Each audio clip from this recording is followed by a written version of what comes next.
ଆଉ ଗାଁ ଖବର କ'ଣ କିରେ ବଗୁଲା? ବୋଉ ସାଙ୍ଗରେ ମାମୁଁ ଘରକୁ ମାସେ ହେଲା ଯାଇଥିଲି। ଗାଁ ଖବର ମୋ ପାଖରେ କିଛି ହେଲେ ନାହିଁ ଦାଦା।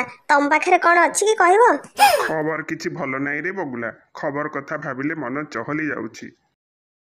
ଖବର କ'ଣ ମନ୍ଦ କି ଦାଦା? ହଁ ରେ ବଗୁଲା, ଆଉ ସେ ଖବର କଥା ପଚାରେ ନା। ମୁଁ ଏବେ ବଡ଼ ଦୁଃଖରେ ଅଛି ରେ। ଦାଦା, ଜେଜେମା କହୁଥିଲେ ଦୁଃଖ ବାଣ୍ଟିଲେ ସରିଯାଏ, ପେଟରେ ରଖିଲେ ମଣିଷକୁ ରୁନ୍ଧି ପକାଏ। ତମର କି ଦୁଃଖ ଅଛି କହୁନ? କାହାକୁ କହିବି ରେ ବାୟା? ମୋ କଥା କିଏ ଶୁଣିବ? ବୋଉ ତ ଇନଷ୍ଟାଗ୍ରାମରେ ପୋଷ୍ଟ କରିବା ପାଇଁ ଦିନ ରାତି ଖାଲି ରିଲ୍ସ କଲା। ଖାଇଲେ, ବସିଲେ, ଛିଙ୍କିଲେ, ରୋଷେଇ କଲେ, ବାସନ ମାଜିଲେ, ଦାନ୍ତ ଘଷିଲେ, ଛେପ ପକେଇଲେ, ସବୁଥିରେ ରିଲ୍ସ। ଆଉ ମୋ ଦୁଃଖ ବୁଝିବ କିଏ? ହଁ ହଁ, ମୁଁ ତମ ବୋଉକୁ ଇନଷ୍ଟାଗ୍ରାମରେ ଦେଖିଛି। ତାଙ୍କ ଚେହେରାକୁ ରିଲ୍ସ ଭାରି ମାନୁଛି ବା। ଆରେ ହେ, ଚୁଗୁଲି କରୁଛୁ ନା ସତ କହୁଛୁ ବା?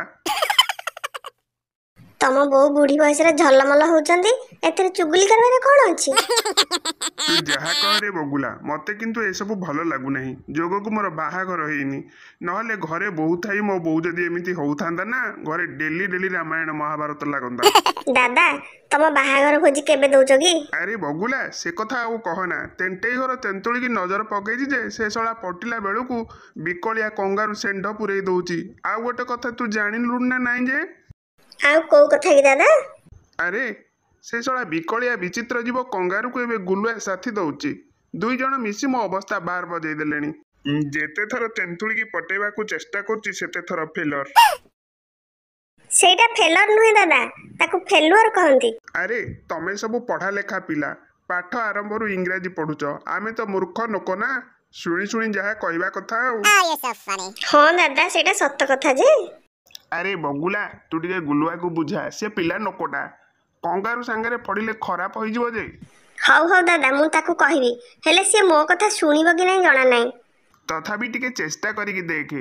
ମୋ ଭାଗ୍ୟ ତ ଖରାପ, ଯୋଉ ଡାଳ ଧରୁଛି ସେ ଡାଳ ଛିଣ୍ଡି ଯାଉଛି। ଆଉ କ'ଣ କରିବି? ତମେ ଡାଇରେକ୍ଟ ଏଣ୍ଟ୍ରି ନ କରିକି ତମ ବୋଉକୁ ପଠଉନ। ଆରେ ବଗୁଲା, ମୋ ବୋଉ ଯଦି ଗୁଣର ହୋଇଥାନ୍ତା ତାହେଲେ ମୁଁ ତତେ ତାକୁ ଖୁସାମନ୍ତ କରନ୍ତି କାହିଁକି? ନହେଲେ ବାପାଙ୍କୁ କହୁନ।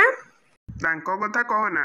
ବୋଉ ରିଲ୍ସ କରିବା ଦିନଠାରୁ ସେ ବାର ଚାଉଳିଆ କଥା କହୁଛନ୍ତି। ଆଉ ମୋ କଥା ବୁଝିବେ କ'ଣ? ଲାଗୁଛି ତାଙ୍କ ମୁଣ୍ଡ ଫୁଣ୍ଡ ଖରାପ ହେଇଗଲାଣି। ତମେ କଙ୍ଗାରୁ ଦାଦା ସାଙ୍ଗରେ ଦୋସ୍ତି କରିଦଉନ, ସବୁ ସମସ୍ୟାର ସମାଧାନ ହୋଇଯିବ। ନାଇଁ ରେ ବଗୁଲା, ବିକଳିଆ କଙ୍ଗାରୁ ଏବେ ପାଗଳ ହେଇଯାଇଛି। ମତେ 15 ବର୍ଷ ହେଲା ନାଳ ଝାଡା ହେଇଛି ବୋଲି ତେନ୍ତୁଳିକି କହୁଛି। ଶଳାର ମୁଣ୍ଡ ଠିକ ଥିଲେ କ'ଣ ସିଏ କହନ୍ତା? ନାଇଁ ମ ଦାଦା, ମଜାରେ କହିଥିବେ ନା। ଆରେ କାହାକୁ ରୋଗ ହେଇଛି ବୋଲି ମିଛରେ ମଜା କରିବା କ'ଣ ଠିକ କଥା? ନାଇଁ ଯେ, ସେଗୁଡା ଠିକ କଥା ନୁହଁ।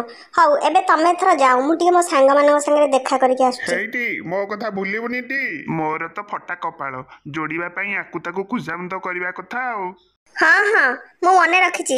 ଗୁଲୁଆକୁ ନିଶ୍ଚୟ କହିବି। ମାଛ ନେଲେ କ'ଣ ହବ? ଶଳା ବୋଉ କ'ଣ ଖୁଆଇ ଦବ? ଖାଲି ତ ରିଲ୍ସ କରିବ ଆଉ।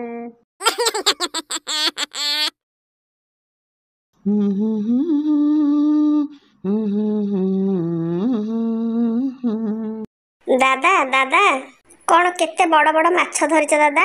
କୋଉଠୁ ଆଣିଲ କି? ଆରେ ବାପା ମାଛ ଖାଇବେ କହିଲେ ତ, ସେଥିପାଇଁ ପୋଖରୀରେ ଖାଳି ପକେଇକି ଆଣିଛି। ତେବେ ତମର ଆଜି ବଢିଆ ତରକାରୀ ହବ ଆଉ। ଦେଖ କ'ଣ ହଉଛି।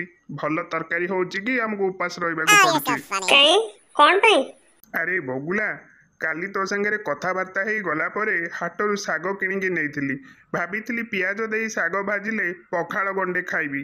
ହେଲେ କାଲି ଆମ ଘରେ ଚୁଲି ଜଳିନି ରେ, ସମସ୍ତେ ଖାଡେ ଖାଡେ ଉପାସ। କ'ଣ ପାଇଁ ଉପାସ ରହିଲ? ଶାଗ ନେଇକି ଘରକୁ ଯେମିତି ଯାଇଛି, ବୋଉ ଶାଗ ବିଡ଼ାଟା ଖୋଲିକି ବାଡ଼ି ପଟେ ପୋତି ଲାଗିଲା। ଆଉ ରିଲ୍ସ କରିବା ପାଇଁ ମୋବାଇଲଟା ମୋ ହାତରେ ଧରେଇଦେଲା। ତମେ ତାହେଲେ ରିଲ୍ସ କରିବାରେ ତମ ବୋଉକୁ ସାହାଯ୍ୟ କରୁଛ? ସାହାଯ୍ୟ ନ କଲେ ଘରେ ମୋର ଆଉ ସ୍ଥାନ ରହିବନି ରେ ବଗୁଲା। କାଇଁ? ଆରେ କାଇଁ କ'ଣ, ବୋଉ ମୋ ଖାଇବା ପିଇବା ସବୁ ବନ୍ଦ କରିଦବ। ଏଥିରେ କ'ଣ ତମ ବାପା ଅବଜେକ୍ସନ କରୁନାହାନ୍ତି?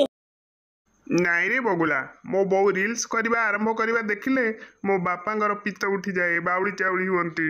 କ'ଣ କହନ୍ତି କି? ଟିଭି ଦେଖି ଦେଖି କେତେଟା ଡାଇଲଗ ମନେ ରଖିଦେଇଛନ୍ତି, ଖାଲି ତ ସେଇଟା ଘୋଷି ହଅନ୍ତି ଆଉ। କୋଉ ଡାଇଲଗ କି ଦାଦା? ଆରେ ଶୁଣିବୁ, ହସି ହସି ତ ପେଟ ଫାଟିଯିବ। ଫାଟୁ ପଛେ କହ, ଶୁଣିବି। ଏ ରିଲ୍ସ ବାଲା ଡାଲେମାଙ୍କୁ ମୁଁ ଆଉ ରଖିବିନି। ଡାଲେମାଙ୍କୁ ମୁଁ ରଖିବିନି। ନାଇଁ ନାଇଁ, ମୁଁ ରଖିବିନି। ତମ ବୋଉ ନାଁ କ'ଣ ଡାଲେମା କି? ଆରେ ନାଇଁ ରେ, ମୋ ବୋଉ ନା ଶୁକୁଟି। ବାପା ଟିଭିରୁ ଦେଖିକି ଡାଲେମା ଡାଲେମା ହଉଛନ୍ତି। ବଡ ବିଚିତ୍ର କଥା ତମ ବୋଉ ତ ଏତେ ମୋଟା ତାଙ୍କ ନା ସୁକୁଟି କିଏ ଦେଲା? ଆରେ ହେ ଛାଡ ସେ କଥା ତା ନା ତା ବୋପା କି ମା କିଏ ଦେଇଥିବେ ଆମକୁ ସେଥିରୁ କଣ ମିଳୁଛି ଚା ଆମେ ଏବେ ଯିବା ଆମ ପ୍ଲାନ ବିଷୟରେ ଚିନ୍ତା କରିବା। ହଉ ଆସ। ମୋ ଫଟା କପାଳକୁ କେମିତି ଯୋଡିଦେଲେ ଟିକେ ଭଲ ହୁଅନ୍ତା ରେ ପୁଅ। ହଉ ଆସ ଦେଖିବା।